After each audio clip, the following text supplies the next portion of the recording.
क्या बात है सीते? क्या तुम अयोध्या जाकर प्रसन्न नहीं होगी? कैसे रहूंगी? अयोध्या जाकर आप राजा होंगे, अपने कर्तव्य और प्रजा पालन में डूब जाएंगे। फिर मुझे कहाँ आपके साथ इतना समय मिलेगा जो यहाँ वनवास में मिलता है। वहां जय जयकार होगी, पर इस वन जैसी शांति कहाँ होगी। वहां आनंद के दीपक जलेंगे,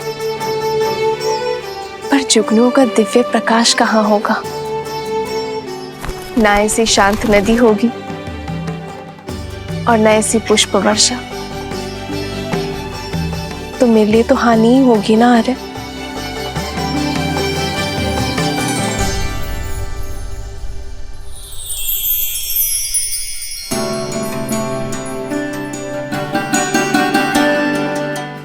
मैं तुम्हें वचन देता हूं सीते कि मेरी सीता को ना ही मेरी कमी खलेगी और ना ही मेरे समय की। ये राम सदा सीता के लिए न्यौछावर है और सदा रहेगा।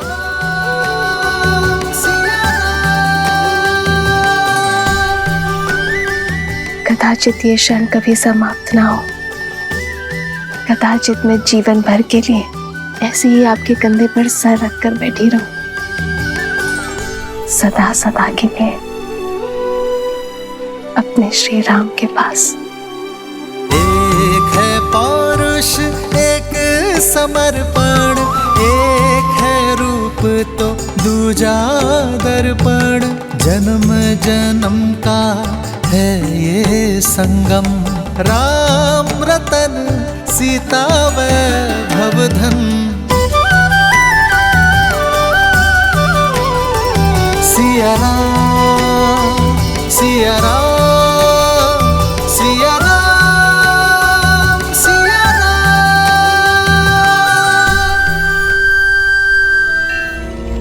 मैं राम के सम्मान का हरण करने जा रहा हूं।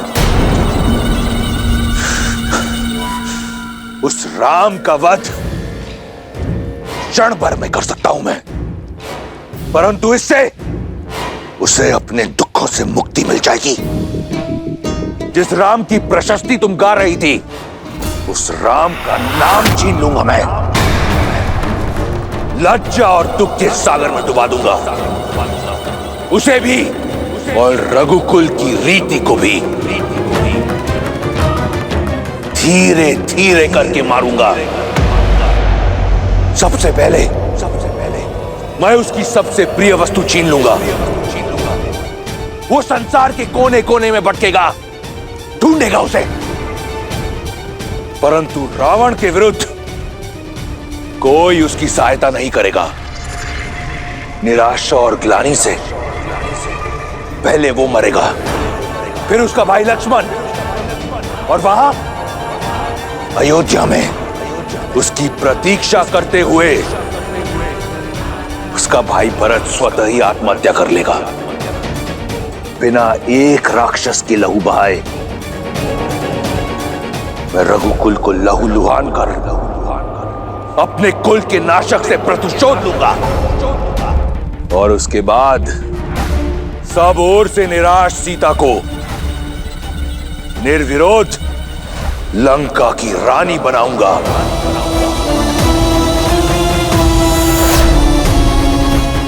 जो कार्य वर्षों पहले स्वयंवर में अधूरा रह गया था, उसे पूर्ण करने को सज हो जाओ।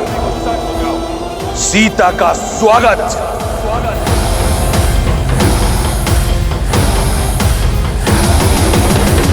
ये अनीति है लंकेश, ऐसा मत कीजिए। अपनी बहन और राज्य के सम्मान के लिए युद्ध लड़ना वीरों का धर्म होता है। आप अपना धर्म निभाइए, अपने अपमान का प्रतिशोध लीजिए। मैं आपके लिए प्रार्थना करूंगी, किंतु एक स्त्री की गरिमा को भंग करना और ऐसा षड्यंत्र रचना सबसे बड़ा अधर्म है, विनाश का कारण है। आपका ये निर्णय लंका के विनाश का कारण बनेगा। मेघनाथ कभी आपको यह अनुचित नीति अपनाने नहीं देगा। उचित, अनुचित, धर्म, अधर्म, इसका पाठ मैं किसी से पढ़ना नहीं चाहता। मेघनाथ इस योजना में सम्मिलित नहीं होगा। इसके लिए मेरे फेंके टुकड़ों पर पल रहा मेरा दास ही पर्याप्त है, और यही होगी उसकी निष्ठा की परीक्षा। नहीं, मैं आपको ये पाप कदापि नहीं करने दूंगी। सावधान! मैंने तुमसे अनुमति नहीं मांगी, और तुम तो क्या, इस संसार में कोई लंकेश को चुनौती नहीं दे सकता।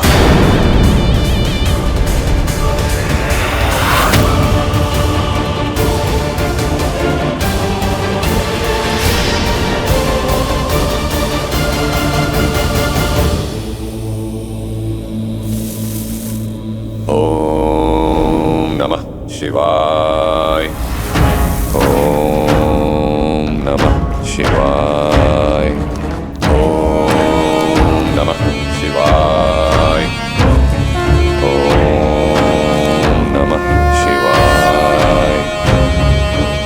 ओम नमः शिवाय। ओम नमः शिवाय। मारीच, आंखें खोलो। ओम नमः शिवाय। समझो साधना पूर्ण हुई। कैलाश पति ने ना सही, लंका पति ने तुम्हारी सुन ली। ओम मारीच, शिवाय। यदि एक बार और तुम्हें पुकारना पड़ा तो वो अंतिम शब्द होंगे इस जीवन में जो तुम सुनोगे। लंकेश महाराज, आप यहाँ? मुझ जैसे तुच्छ सेवक के यहाँ आपको आने की क्या आवश्यकता पड़ी? उद्धार के लिए। अगर सेवक स्वामी के किसी काम आए तो इसमें सेवक का उद्धार होता है। अपने प्रतिकार के लिए मुझे तुम्हारी आवश्यकता है। आपकी सेवा में मुझे सुख मिलेगा, परंतु संसार के सबसे बलशाली वीर को मुझ जैसे तुच्छ की क्या आवश्यकता पड़ गई महाराज? मेरे स्वाभिमान पर प्रहार किया गया है। मेरी बहन के अंग भंग करके उसका अपमान किया गया है, वो भी एक तुच्छ मनुष्य द्वारा। दशानन के क्रोध को ललकार कर किसने अपनी मृत्यु को पुकारा है महाराज? वही वनवासी राम और लक्ष्मण। राम? क्या हुआ मारीच? तुम्हारे मौन में ऋण ना चुकाने का स्वर सुनाई दे रहा है। कोई संकोच है? संकोच नहीं महाराज, संदेह है। मेघनाथ जैसे इतने शक्तिशाली पुत्र के होते हुए मुझ जैसे वृद्ध की सहायता की क्या आवश्यकता पड़ गई महाराज? मेरी इस योजना में मुझे केवल तुम्हारी आवश्यकता है। मैं एक ऐसा व्यू रचूंगा जिसमें राम और उसका परिवार बिना किसी युद्ध के मारा जाएगा। राम दर दर भटकेगा और सीता पर केवल मेरा अधिकार होगा। राम, वही राम जिन्होंने सहस्त्र गजों की शक्ति वाली मेरी मां ताड़का का वध किया था। पुनः सोच लीजिए लंकेश, कहीं ये आत्म सम्मान का युद्ध आत्महत्या ना बन जाए। मारीच, रावण के समक्ष उसके शत्रु की प्रशंसा करना राजद्रोह है। अब तुम्हारे समक्ष केवल दो ही विकल्प हैं। या तो मेरी योजना में मेरा साथ दो, या तो फिर यमलोक के द्वार खटखटाने के लिए तत्पर रहो। क्या विकल्प चुनोगे? सुनना क्या है महाराज, मृत्यु तो सामने देख रहा हूं। लज्जाजनक हत्या पाने से अच्छा है कि मैं वीर गति पाऊं। आपने शरण दी थी, ऋणी हूं आपका, इसीलिए अपनी मृत्यु का भय नहीं, आपकी सुरक्षा का डर है मुझे, जिससे आप तुच्छ मनुष्य समझ रहे हैं। वो साधारण मनुष्य नहीं है, राम है, राम है वो।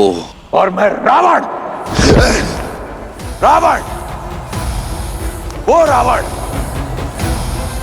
काल भी जिसका दास है।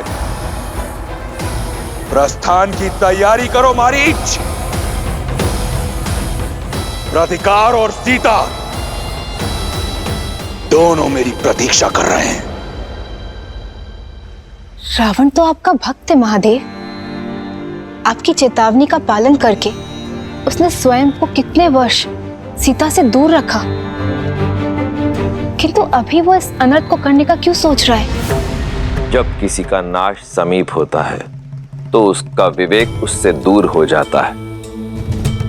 रावण इतने समय तक मौन केवल इसलिए था क्योंकि उसके पास कोई उचित बहाना नहीं था, और अब शूर्पणखा के इस कृत्यों के पश्चात उसे एक अवसर मिल गया अपने दुष्कृत्यों को न्यायोचित ठहराने का। मंदोदरी, विभीषण, उन सब की चेतावनी को अनसुना कर वो एक ऐसे कर्म की ओर बढ़ चला है जो आने वाले समय में समस्त राक्षस जाति का सर्वनाश कर देगा।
कहाँ जा रही हो सीते? भोजन के लिए जल लेने जा रही हूँ। आओ मैं भी साथ चलता हूँ। नहीं आ रहे, आप क्यों कष्ट करेंगे? जलधारा निकट ही है, मैं ले आऊंगी। कल तो कह रही थी कि अयोध्या जाकर मेरे साथ बिताने को समय नहीं मिलेगा, इसलिए जितना समय हो सके साथ ही रहते हैं। आओ।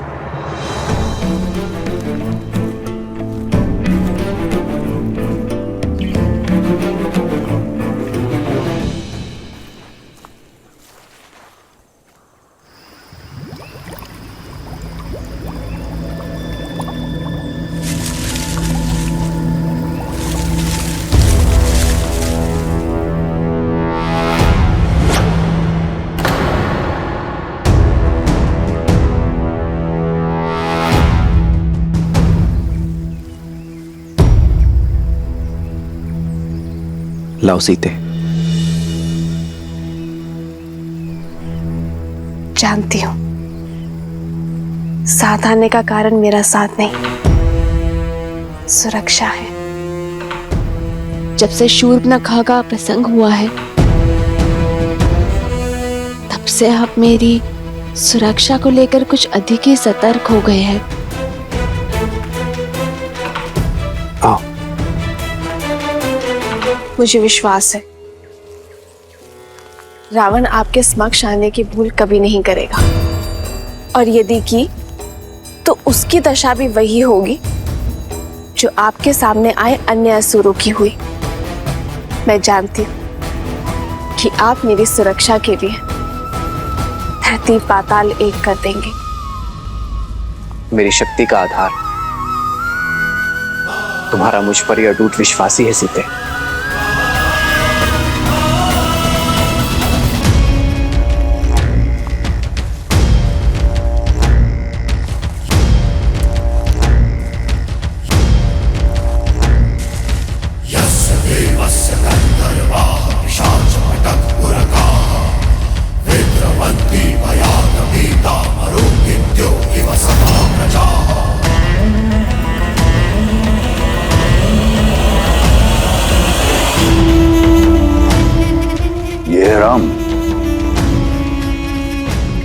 तो नीरव बालक है। बालक नहीं महाराज, महाराज बलि ने भी वामन को बालक समझा था। लेकिन यह भूल आप मत करें, आयु देखकर राम के शौर्य को कम समझना मूर्खता हो सकती है। एक बार, केवल एक बार और राम की प्रशस्ति खाओ, फिर देखो कैसे कैसे मेरा दास यम यहां स्वयं आता है तुम्हारी आत्मा लेने। अपना ध्यान केवल हमारी योजना पर रखो। एक बार और। एक सेवक का कर्तव्य होता है कि वो अपनी स्वामी की हर बात माने। जैसा कहा गया है वैसा करो। जाओ।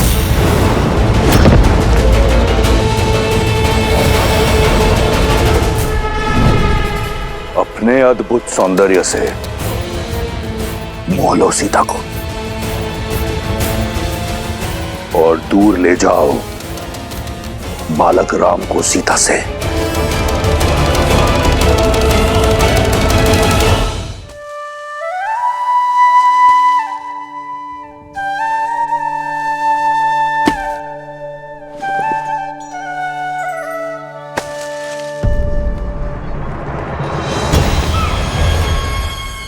स्वर्ण मृग?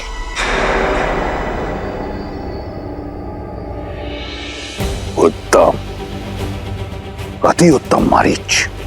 भटकाओ उसका मन ताकि मैं उस बालक को भटका सकूं।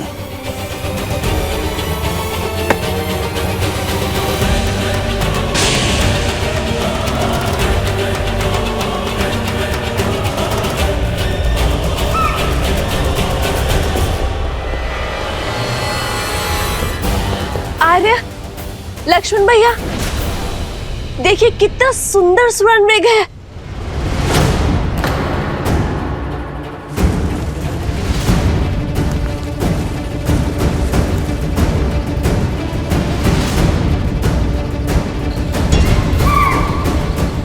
आर्य, वैसे एक बार स्पर्श करना चाहती हूँ। इस वन के हर दिव्य जीव की स्मृतियां अपने मन में बसाना चाहती हूँ। आर्य, क्या आप इस मृग को मेरे लिए पकड़ कर ला सकते हैं?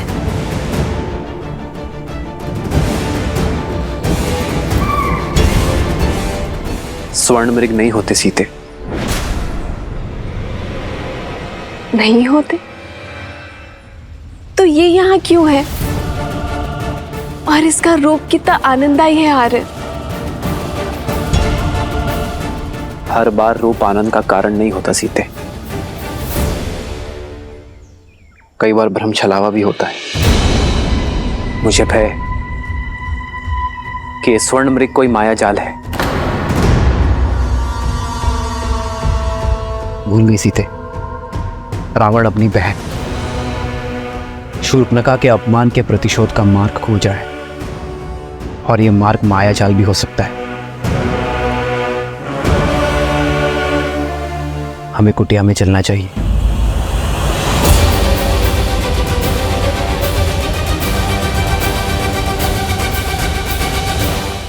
आओ। जिस श्री राम के नाम मात्र से उनके शत्रु में भय उत्पन्न हो जाता है, उनका साथ होने पर मुझे क्षति पहुंचाने का दुस्साहस रावण भी नहीं कर सकता है। जो अपने भाई कुबेर का घर लंका छीन सकता है, जो अपने आराध्य महादेव को वश में करने का दुस्साहस कर सकता है सीते, वो कुछ भी कर सकता है।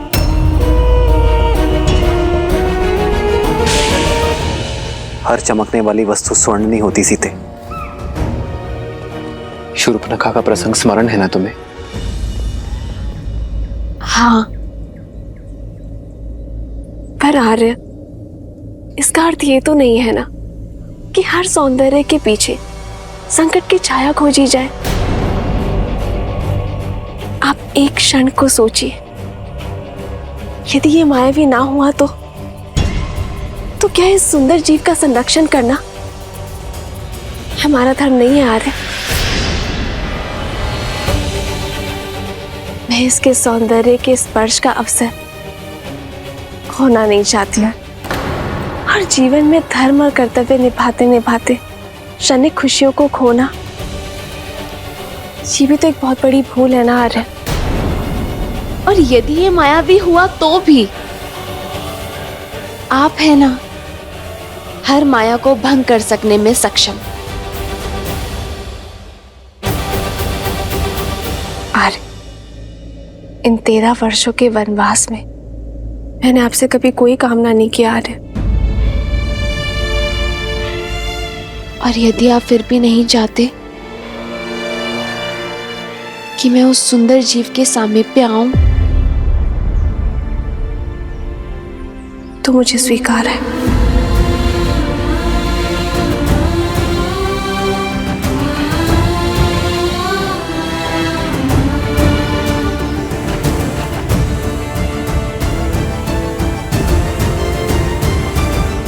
सीते,